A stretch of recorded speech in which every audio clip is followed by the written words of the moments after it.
खोजी टीवी के मुअज़्ज़िज़ दोस्तों, इसराइल शदीद तरीन जंगी जनून में मुब्तला है और इसकी तैयारियां जोरों पर हैं। अब न जाने कौन सा इस्लामी मुल्क इसराइली दहशतगर्दी का निशाना बनेगा, क्योंकि इसराइल को रोकने हत्ता कि टोकने वाला भी कोई नहीं है। इसराइल और इसराइली हुकूमत का जो दिल चाहता है वो कर गुजरते हैं। इसराइल कभी ईरान में एयर स्ट्राइक करता है, कभी शाम में रॉकेट दागता है, तो कभी लुबनान पर चढ़ाई करता है और कभी ताकत के नशे में चूर गजा की पट्टी पर टैंकों के साथ यलगार कर देता है। लेकिन दुनिया में कोई मुल्क भी ऐसा नहीं जो इसराइल को रोकने की जुर्रत कर सके। जंगी जनून में मुब्तला इसराइल ने एक नया एयर डिफेंस सिस्टम तैयार कर लिया है। इसराइल ने दुनिया में ऐसी फिजा बना रखी है कि वो जो भी हथियार बनाता है इसे अपनी बका और जिंदगी और मौत का मसला बनाकर पेश करता है। इसराइली एजेंसी मुसाद ने दुनिया भर में यहूदी एजेंटों के जरिए एक ऐसा नेटवर्क बना रखा है जो प्रोपेगेंडा करते रहते हैं। पूरी दुनिया में यहूदियों ने एक बयानिया बना रखा है कि वो तो बेहद मजलूम लोग हैं जिन्हें मशरक़ वुस्ता में सब ममालिक से खतरा है। हालांकि हकीकत यह है कि इसराइल की अपने पड़ोस में किसी मुल्क से नहीं बनती। वजह यही है कि इसराइली हुकूमत तमाम ममालिक को अपनी तुफैली रियासत बनाने की ख्वाहिशमंद है। काफी ममालिक तो इसराइली बालादस्ती तस्लीम करते हुए खामोशी से तेल अवीव की हाँ में हाँ मिलाते रहते हैं। सिर्फ ईरान, हमास और लुबनान की हिजबुल्लाह है जो इसराइल को टक्कर देते हुए ना सिर्फ कलमा हक बुलंद करते हैं बल्कि सयूनियों को बताते हैं कि अभी गैरत मुस्लिम जिंदा है। खैर जनाब, बात हो रही थी इसराइल की जानिब से तैयार किए जाने वाले नए aerial surveillance system elevated sensor की। फिजाई निगरानी के लिए बनाया जाने वाला ये अब तक का दुनिया का इंतहाई जदीद तरीन दिफाई निज़ाम है जो जंग की सूरत में मुमकिन खतरात से निपटने के लिए न सिर्फ अलर्ट जारी करता है बल्कि फिजा के जरिए किए जाने वाले हमलों को भी नाकाम बना देता है। यह दिफाई सिस्टम दिखने में एक बहुत बड़े जहाज जैसा है, लेकिन अपने अंदर बेशुमार खसूसियात और खूबियां रखता है। यह दिफाई निज़ाम इसराइल और अमरीकी माहिरीन ने मुश्तरका काफियों के जरिए तैयार किया है। जदीद जंगों के दौरान जमीन और फिजा में परवाज करने वाले सर्विलेंस निज़ाम फिजाई दिफा की कार्रवाइयों के लिए साजगार माहौल तैयार करता है। इसे आम जुबान में एयर सर्विलेंस सिस्टम कहते हैं और इसकी मदद से फिजाइया हमले करती है या हमलों को रोकने की कार्रवाई करती है। फिजा में परवाज करता हुआ सर्विलेंस का निज़ाम या जिसे मुख्तसरन ओआक्स यानी airborne warning and control system कहा जाता है, इसे उन जगहों या स्पॉट्स पर इस्तेमाल किया जाता है जहां जमीन से की जाने वाली सर्विलेंस मुमकिन नहीं होती। इस सिस्टम की मजीद क्या खसूसियात हैं और इसराइली फोर्सेस ने इसे अपनी सरहद पर किस जानिब लगाया है, इसराइल को किस मुल्क से खतरा है, तिल अबीब आखिर किस मुल्क के खिलाफ बड़ी जंगी तैयारी कर रहा है, इस वीडियो में हम आगे चलकर इन सवालों के जवाबात ढूंढने और इन पॉइंट पर डिस्कशन जारी रखेंगे। प्यारे साथियों, इसराइली फौज के तर्जुमान के मुताबिक एलिवेटेड सेंसर और एडवांस वार्निंग सिस्टम को वजारत दिफा ने बाज़ाब्ता तौर पर एयरफोर्स के हवाले कर दिया जो इसे बैरूनी हमलों से बचाव के लिए इस्तेमाल करेगी। अब इसराइली फौज के तर्जुमान ने अपने बयान में जिन बैरूनी हमलों का लफ्ज इस्तेमाल किया, इस पर हैरानी के इजहार के सिवा कुछ नहीं किया जा सकता, क्योंकि जहन में यही सवाल आता है कि इसराइल पर हमला करने की किस मुल्क में इतनी जुर्रत है, क्योंकि अमेरिका, अक़वाम मुत्तहिदा और तमाम यूरोपीय ममालिक तो इसराइल की पुष्टपनाही के लिए ही मौजूद हैं। यही वजह है कि इसराइल ने लबनान पर हमले किए और बैरूत समेत पूरे मुल्क की ईंट से ईंट बजा डाली।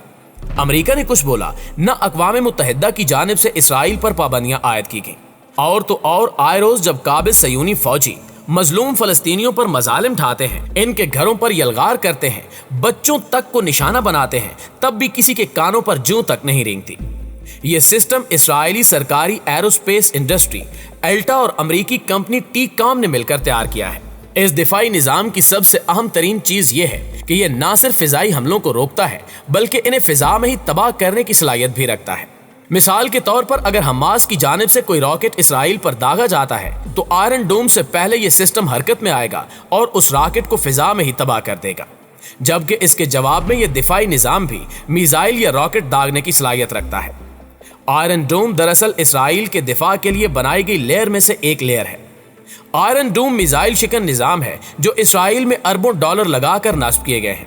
यह निज़ाम रेडार की मदद से इसकी जानिब दागे गए रॉकेट्स को ट्रैक करता है और इनको रोकने के लिए इंटरसेप्ट करने वाले मिसाइल दागता है। यह टेक्नोलॉजी इन रॉकेटों में तफरीक करती है जो कि ज्यादा आबादी वाले इलाकों को हदफ बना रहे हों या फिर जो अपने हदफ पर नहीं पहुंचेंगे। सिर्फ उन रॉकेटों को रोका जाता है जो ज्यादा आबादी वाले इलाकों की जानिब आ रहे होते हैं, जिसकी वजह से यह निज़ाम सस्ता पड़ता है। अखबार टाइम्स ऑफ इसराइल के मुताबिक हर इंटरसेप्टर मिसाइल $1,50,000 का होता है। آئرن ڈوم کی بنیاد سن 2006 میں اسرائیل اور جنوبی لبنان میں موجود حزب اللہ کے درمیان کشیدگی کے وقت رکھی گئی تھی۔ حزب اللہ نے ہزاروں راکٹ داغے تھے، جس سے اسرائیل میں کافی مالی نقصان ہوا اور درجنوں اسرائیلی بھی مارے گئے۔ ایک سال بعد اسرائیل کی ریاستی دفاعی کمپنی رفائل ایڈوانس سسٹم نے اعلان کیا تھا کہ وہ ایک نیا میزائل شکن دفاعی ڈھال کا نظام تیار کریں گے۔ اس پروجیکٹ کے لیے امریکہ نے $20 کروڑ بھی دیے تھے۔ کچھ برسوں کی تحقیق کے بعد یہ نظام سن 2011 میں پہلی مرتبہ جنگی حالات میں ٹیسٹ کیا گیا، جب اس نے جنوبی شہر بیریشیا پر داغا گیا ایک راکٹ مار گرایا تھا۔ اس بات میں کوئی شک نہیں کہ آئرن ڈوم نے اسرائیلیوں کو کئی حملوں سے بچایا، مگر یہ مکمل طور پر 100% کامیاب نہیں ہے۔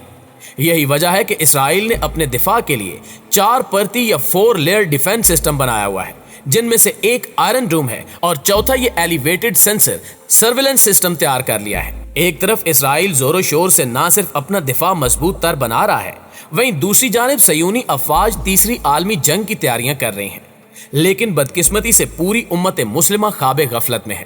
آج کل دنیا کے تقریباً تمام ہی اسلامی ممالک میں اسرائیل سے تعلقات اور اس کی خوشنودی کی مہم چل رہی ہے۔